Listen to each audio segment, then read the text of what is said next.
You know, most people think freedom is about a corner office or a fully funded retirement. But for me, freedom was realizing I didn't give a single solitary shit anymore.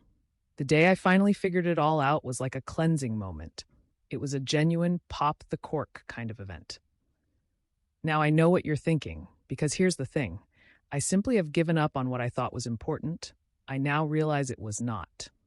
And that is the most liberating feeling on the planet. Go ahead.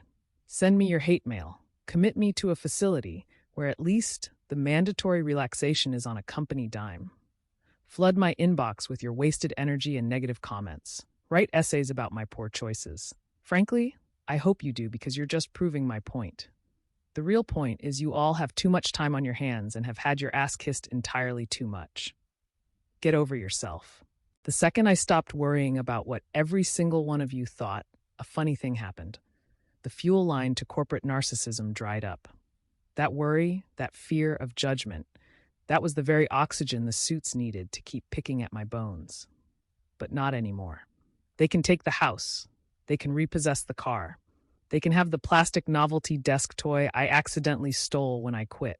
Because at that moment, the moment I gave up caring about all the shiny things they dangled in front of me, I was finally truly free. Now, a quick recap of how I got to this point. Let's just get the obvious out of the way. If you think the world's core problem is color or religion or race, then congratulations, you're an idiot. Sorry, I told you I don't give a shit. It's money, always has been. Go ahead, be offended. You'll be wasting your time. And honestly, that's kind of the point of the whole episode. Everyone is so full of themselves, and the world has made narcissism the it accessory. And look where we are. The Narcissist Breeding Program, aka my house. I'll tell you what I do, give a shit about. The 3 children I'm currently raising to be narcissists themselves. No, seriously. Because I was so busy trying to make other people money, chasing the corporate carrot they told me would make my life wonderful, I completely failed at parenting. I was working all the hours, struggling to make them richer. So I'd come home angry, tired, and just so annoyed that I just put something in front of my kids to make them shut up. I was tired and stressed already from fighting someone else's battles. Pathetic? Absolutely. Sad? Definitely. But that's why our kids are anxious, scared, and frankly, kind of spoiled. We're too busy being financial slaves. Rest assured, while I was missing dinner, the owner of my corporation was likely eating a 6-course meal with their perfectly adjusted family, while the no-knowledge, life-sucking narcissist was making sure they were tunneling information, so their lack of knowledge never comes to surface. We all know these people, who hoard all of the information because they are hiding their lack of knowledge. Usually, in fact, it is not their fault that they are completely obsessed with what other people think of them. It is whoever's chose to tell them they are wonderful, instead of take the time and explain to them how to be a caring, self-sufficient member of society. This is called the generational turd lineup. They told us the rules, didn't they? Start at the bottom, get the education, have the drive, build the skill set, and you'll get everything you want. We were told loyalty and commitment were attributes. Well, here's the reality check. Those self-made men are gone, replaced by generational turds lined up to fill the world with nonsense. You know who I'm talking about. The ones who got into the good schools because mommy and daddy paid the tuition, not because they aced the SATs. Then COVID hit. Software boomed. And suddenly these people, the ones with 0 field experience, were buying the software and making the executive decisions, while the rest of us schmucks on the ground were doing the actual work. Now they have real-time numbers, and they're so fundamentally dumb, they think every dime is a crisis, and that everyone magically has their basic accounting knowledge and tech savvy. We have a bunch of trust fund babies making the calls. They aren't in these positions because they earned it. They had the access to the schools, to the tech, to the boardroom decisions. They're raising their kids to be just as clueless, and they still have the power. Why? Because you need a roof. You need to feed your kids. You need to survive. The hidden fees of slavery. Look around. Verizon can send you to collections faster than you can read their cancellation email. You have to pay that fee even if you couldn't get a hold of customer service to begin with. You have to pay your tuition when colleges ditch in-person help and drown you in confusing emails. You can't get help, but they will send you to collections. So now, we're so busy fighting to pay off that student debt or just make ends meet, we have to go along with all of this bullshit, and they rely on it. But not me, because I don't give a shit. I fought so hard for every dollar. I visited offices, I wrote letters, I emailed. I worked 2 jobs most of my life. I took out the loans, got 3 degrees, including a master's in mental health counseling, all while being raised by a full-blooded narcissist and being homeless at 15. I was the industry slumdog millionaire who rose to an executive position. I implemented tech, I solved problems in the field because I had the dual knowledge. The numbers proved my success multiple times, but what really happened? I exposed the idiots, and in the end, it didn't matter. My last boss, a lying, micromanaging thief with 0 field knowledge, was protected because he was a male and in common religion. He had a shiny degree and was told he was so wonderful that he actually could sell himself as wonderful and smart. The thing about narcissism is it is so well hidden, and they isolate their actions, no one would ever believe the person accusing them. Most of the time, they position themselves above someone who has been abused or has lack of self-worth, where they can use their power to control that person, so they are never exposed. That was me. Well, until I realized my own self-worth and finally got the courage to speak up. The narcissism is becoming an epidemic, and we will be outnumbered one day. I am not waiting around so I can burn out trying to waste my energy because it won't matter. People are afraid or so stressed and busy, they just do it. Grand scam we have going on here. Not me anymore. I need to be home and with the people who need my energy. Like I said, take everything. I am a better parent for spending time with my kids and learning who they are than giving them a house and sticking them in front of a game.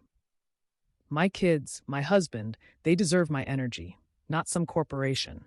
I was a slave who makes a 6-figure salary, but a slave nonetheless. Fuck this. Take your house, take your car, take your shit. Put me in jail. Finally, a paid service I can actually use. I walked away. My talent is mine. I can hear my kids now. I'm not constantly worrying about the next bill. I will be happy in a trailer with my family. This isn't my dream, but I've sure as hell paid for a lot of other people's dreams. I have nothing to lose because I simply do not give a shit. I am not afraid if they take my house, my car, my life, because I realized I was never living my life to begin with.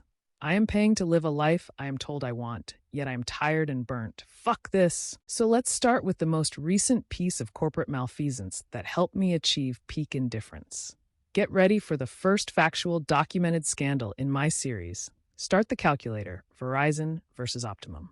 So, we've established that I've stopped caring. But how did I get to that blissful state of financial indifference? Well, look no further than the dynamic duo of corporate ineptitude, Verizon and Optimum.